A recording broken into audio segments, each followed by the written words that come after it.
And so you saw in the US, as troops bring back from France, it looks like, that virulent form to East Coast port cities involved in the war, New York, Philadelphia, and Boston.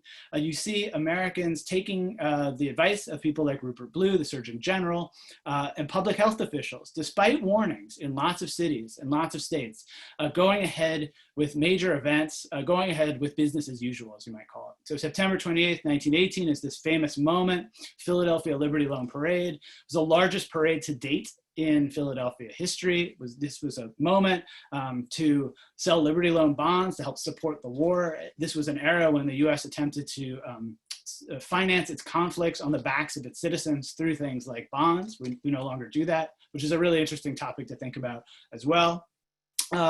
So here's an image of an aircraft hull traveling down parade route in Philly. And of course, what you all may know about what comes next is how horrific that super spreader event was. You know, doctors urged the public health officials and the mayor to cancel the parade.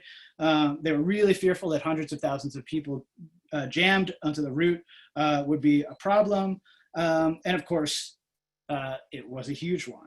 2 days after the parade, the head of public health said something as follows, I'll paraphrase. Now present in the civilian population is some type of flu, but let's not be, quote, panic-stricken over exaggerated reports. On the other hand, you look at details like this.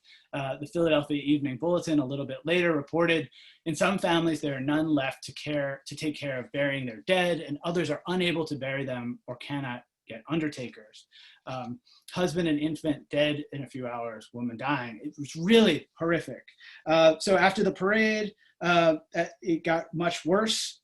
The hospitals quickly fill up. They build supplemental hospitals. They also fill up.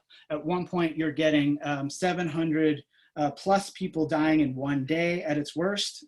Priests who drove horse-drawn carriages and carts to pick up the bodies couldn't keep up. That's how bad it got. And so when you think about what historians have been hollering about since March, and public health officials have too, and there's a great report on the CDC website about the history of the pandemic. This is what we worry about when we think about football games and when we think about parades, large-scale activities. We worry a lot about this kind of moment because Philadelphia could not keep up. In the modern parlance, the curve could not be flattened, and the city was utterly devastated because of that.